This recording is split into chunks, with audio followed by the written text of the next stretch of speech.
Assalamualaikum warahmatullahi wabarakatuh. Perkenalkan, nama saya Aris Rahman dari kelas 02 PT 5. Di sini saya akan mempresentasikan tentang sinkronasi atau koordinasi dalam sistem terdistribusi.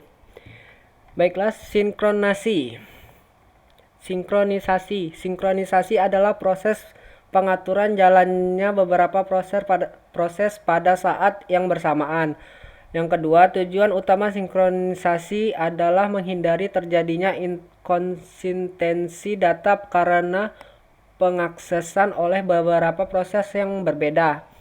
Dalam tutup kurung, mutual exclusion, serta untuk mengatur urutan jalannya proses-proses sehingga dapat berjalan dengan lancar, terhindar dari deadlock dan starvation.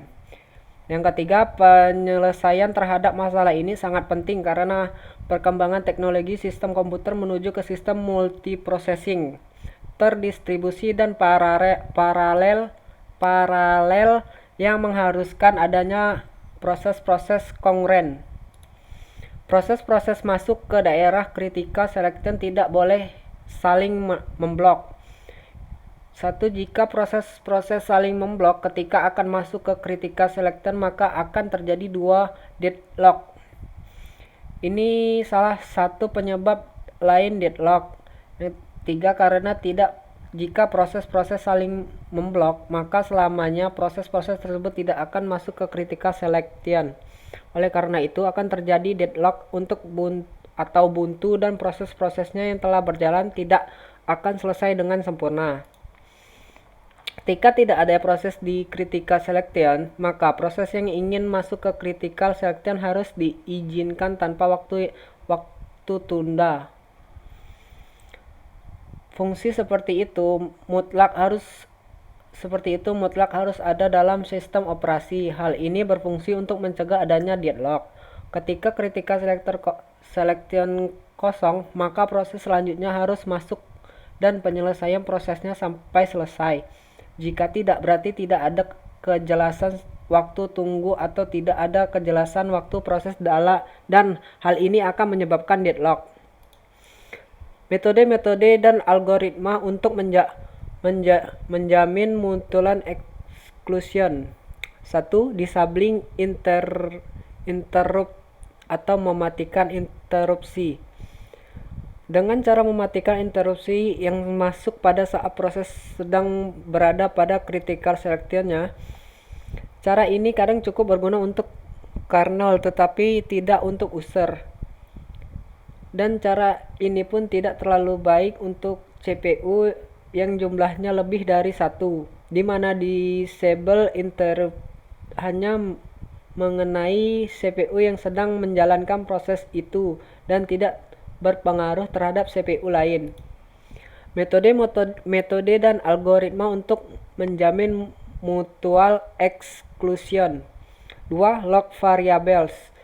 Dengan metode ini, kita menggunakan suatu variabel yang berperan sebagai kunci atau lock. Variabel ini diinisialisasikan dengan nilai 0. Jika lock sama dengan 0, maka proses boleh memasuki critical selection. Lalu, nilai lock diubah menjadi 1. Setelah proses keluar, maka lock akan kembali diberi nilai 0.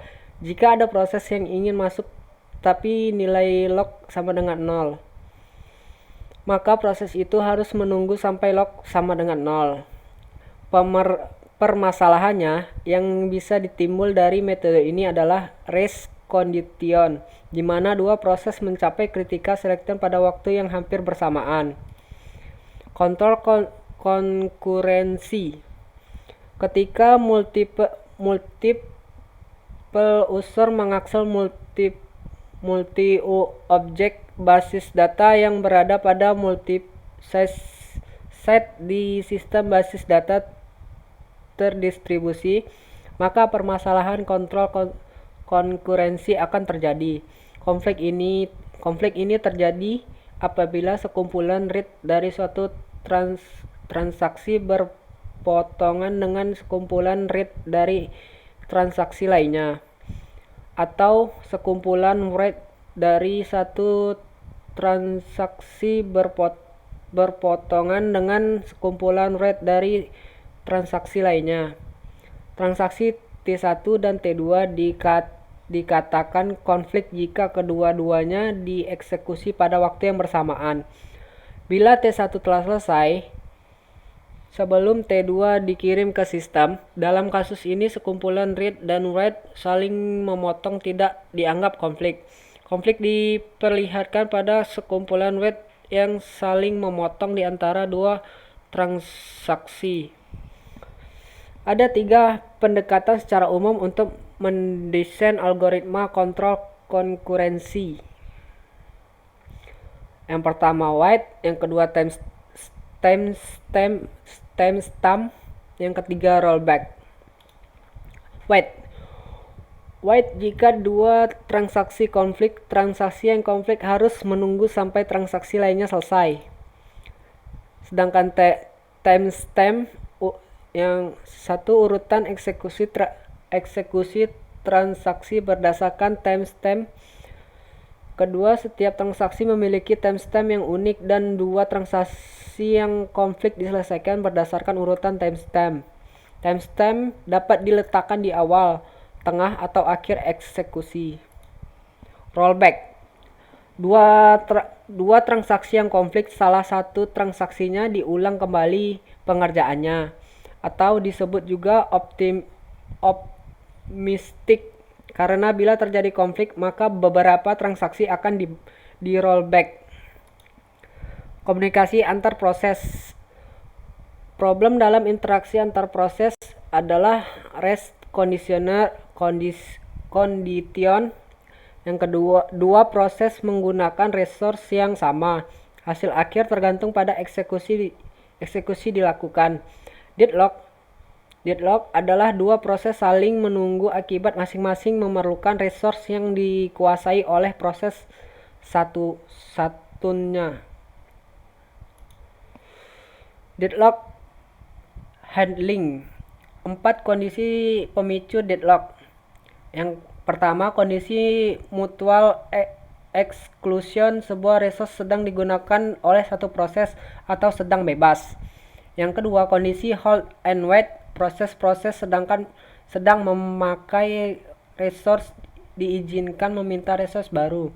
Kondisi yang ketiga, kondisi non preemptive, resource yang sedang digunakan hanya bisa dilepaskan oleh proses yang memakainya, atau pelepasan tidak bisa dipaksa oleh pihak lain. Yang keempat, kondisi circular wait. Ada rantai dari 2 atau lebih proses, masing-masing menunggu resource yang dikuasai proses berikutnya dalam rantai tersebut.